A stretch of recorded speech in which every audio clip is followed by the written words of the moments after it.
one thing to remember about this is your stator is actually a big magnet. So this is going to be a little hard to get off.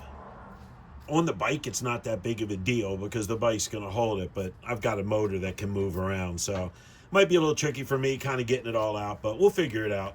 So let's go ahead and get these things loosened up.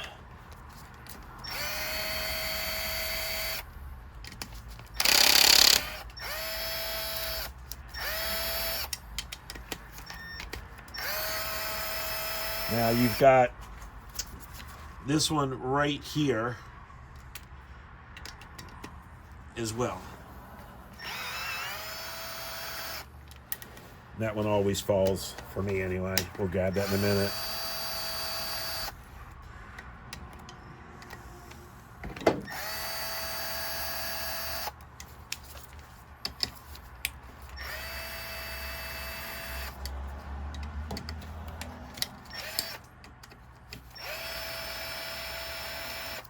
You may remove this for a few different reasons. Obviously, if you have a bad stator, but also if you're doing a motor, you got to get this off so you can get the generator off of here. You got to use a special tool to get that off. So this little gun is dying on me.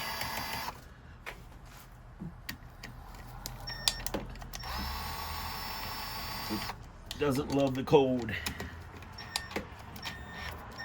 There we go.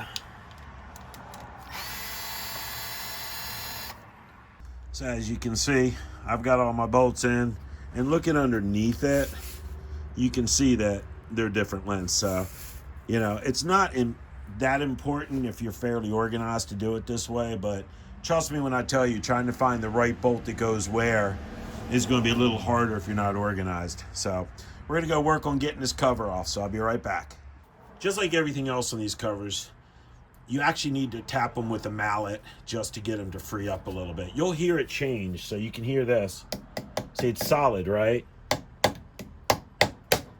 Hear that? It automatically just starts to change.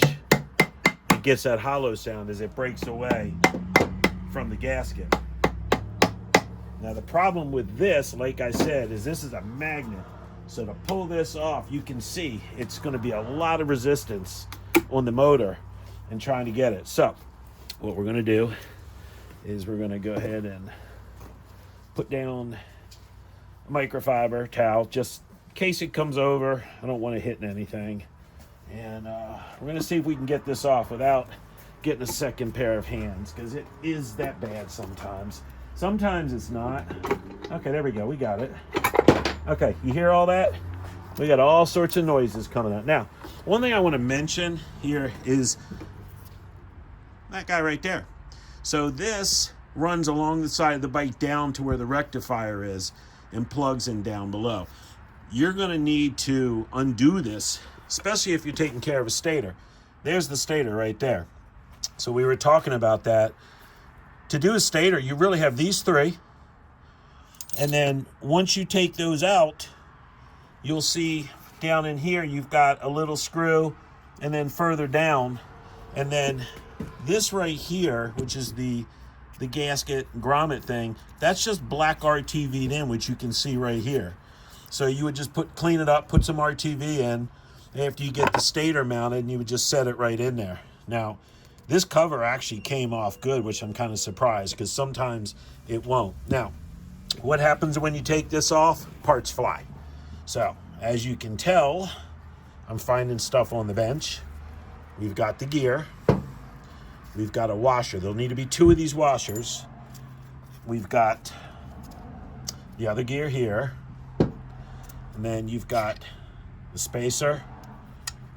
And you've got this guy right here. It sits right in there, right? So now, you're going to sit there and go, wait a minute, where is the other washer? Well, the other washer always goes flying. So you need to spend some time and find it. So I already see it. It's right there with a little dowel. So, you know, you've got a dowel that goes here, and then you've got one that goes here. Then you've also got these guys here. Now, you'll see I've got the one, let me get that here. I've got one here, and then I've got one here. The one in here is going to go on inside. So I'm going to set this down for a minute and we'll be right back. Okay, so what do we have? Show you all the parts you need. If you don't have these parts, you're missing it, and it's going to be somewhere in the cover. I just pulled these out, but got that gear, got this gear, got spacer, that, and 2 washers. That's it. So let's go ahead and put it back together just so I can show you how to do this. So first thing I'm going to do is take that guy. You're going to stick it right there. Just slide it in. It'll stop because it only goes so far. So you've got that in. The next thing I do is take this guy, put it on. You just have to find the groove in the teeth. It'll just slide right in, right? So there you go. Take this guy, stick it over the top, because this is going to go in the other side of the case when you put it back together. So the next thing we do is we're going to put this in. Remember, we have 2 washers, so you're going to put a washer on there, and you see right here, it's going to go right in there. And when you press that in, you don't have to push it in hard. It's got some spring to it because that's what engages your starter. So you just want to get it till it locks in. Then you've got your other washer that goes right on like that. That guy goes on like that. That is it, okay? So at this point, like I said, you have a dowel there and you have a dowel there. If they're not there, sorry, my hands are a little oily trying to do this, they're going to be in the case, okay? You're going to more than likely need to replace this gasket. It's rare. This one's a fairly newer motor, to be honest with you. What I do to put this back together, the easiest possible way is I have a couple pieces of M6x10 all thread. You'll see that we use this in the clutch video as well.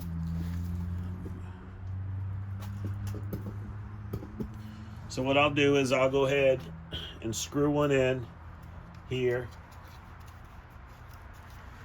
and then I'll screw it in on the top here.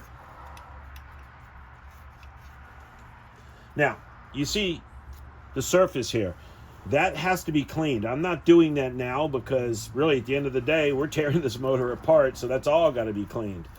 But more than likely, like I said earlier, you're probably going to have a gasket issue. And even if you don't, take a razor blade and clean that up. I always am a proponent to replacing the gaskets, especially ones that are difficult to deal with like this. The clutch cover is not as bad. But now, another thing to remember is this right here, this rod, that is the rod that goes across to your clutch. Because on your clutch cover, right here, is your clutch arm.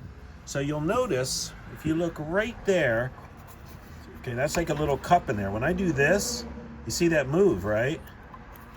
So when that moves, that actually is what puts pressure on your rod that goes across to the clutch.